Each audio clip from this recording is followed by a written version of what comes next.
Hello, boys. Day 2 of the sickness.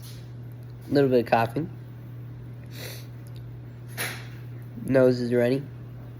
Sore throat is definitely better than it was last night. Wife is cranky.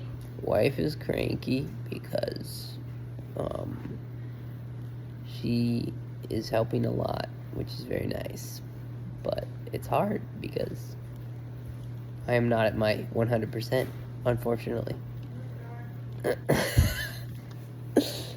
Anyways, yeah, she actually had to wash the dishes for once, which is kind of crazy for her. So, yeah, I'm just kidding. All right, all jokes aside, we're going into Mark. Believe it or not, 11, which I know is wild. It's been a long ride, but we're getting close to the end here. Very close. So, I believe we hit, what's it called? Pretty much the last week of Jesus' life in this 11 through 15, or 11 through 16. There's a lot of still, like, parables and lessons that he's talking about, but it starts off with the triumphal entry.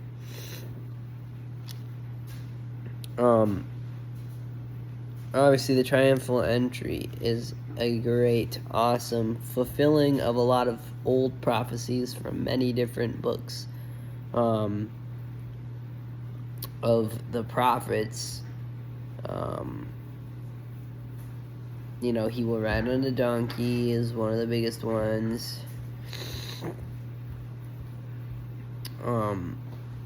But something that's really interesting is the stark difference between how the people view him now versus how he is viewed later when they all want him dead and crucified.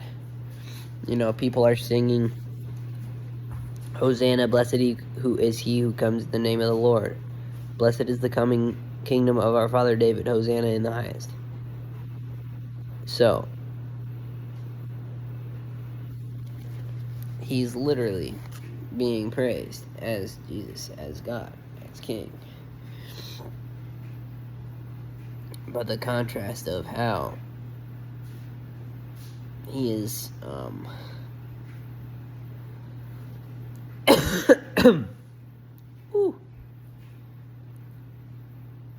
is ridiculed in his last day.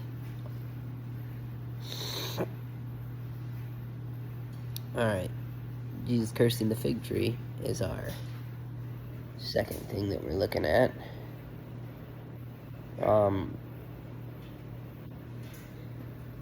So he looks at a tree, there's no tree, or there's no figs on the fig tree, there's just leaves. So, he curses it. May no one ever eat fruit from you again. And his disciples heard it. I mean, I'm sure, as if I was a disciple, I'd be like, whoa, what is he talking about? Like, why is he cursing that? But he doesn't explain why he curses it until chapter 13. So that's a story for another day. But the event of him cursing it happens in this chapter 11. Oh no, hold on. I'm sorry. There is a lesson in this one as well. But that happens a little later in the chapter.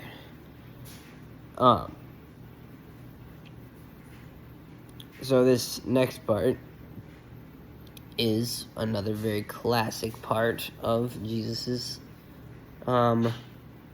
life on earth, is the classic him coming into the temple and just upturning tables, getting those people who were selling stuff out of there. He was like, this is my Father's house, what are you doing?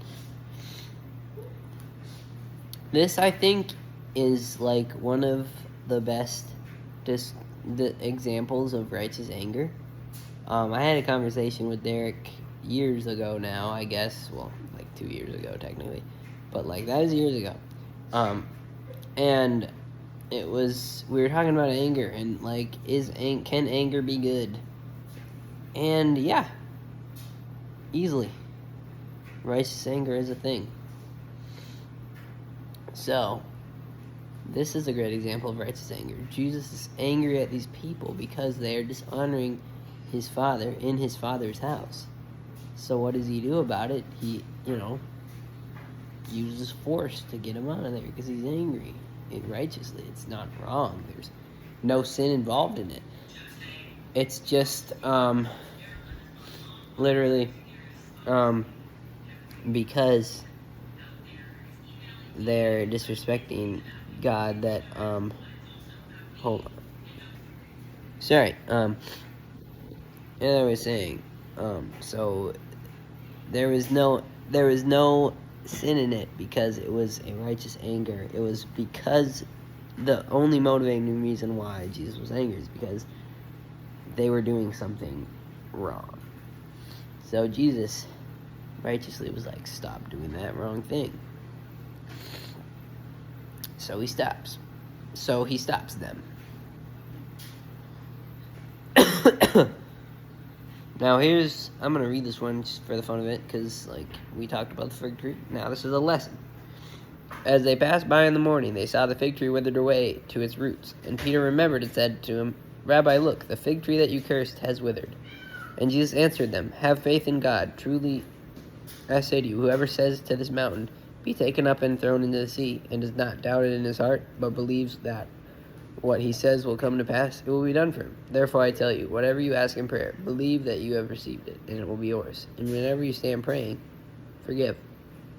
If you have anything against anyone, so that your Father also who is in heaven may forgive you of your trespasses. So that's how Jesus kind of ties everything, the fig tree, together. But there's actually more in chapter 13 as well that he will talk about. But that's one of the lessons of the fig tree, of the withered fig tree. Pray and it will be answered if you have the faith.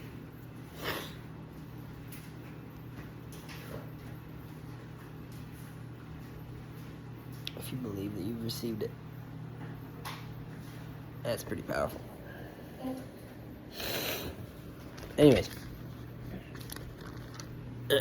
So, this last section of this chapter is the authority of Jesus being challenged. And they came again to Jerusalem, and as he was walking in the temple, the chief priests and the scribes and the elders came to him, and they said, by what authority are you doing these things? Or who gave you this authority to do them? Jesus said to them, I will ask you one question. Answer me, and I will tell you by what authority I do these things. Was the baptism of John from heaven or from man? Answer me. And they discussed it with one another, saying, if we say from heaven, he will say, why then did you not believe him? But shall we say from man? They were afraid of the people, for they all held that John really was a prophet. So they answered Jesus, we do not know. And Jesus said to them, neither will I tell you by what authority I do these things. So Jesus knowingly kind of traps them and is like, I'm not going to deal with this bullcrap that you guys are trying to pull on me. So he just kind of says, like, all those things, kind of wrecks them, and they just have to deal with it. So they deal with it. And that's pretty much Mark chapter 12. Sorry for the yet again kind of low quality / cursed ness of this video, because I mean, I'm just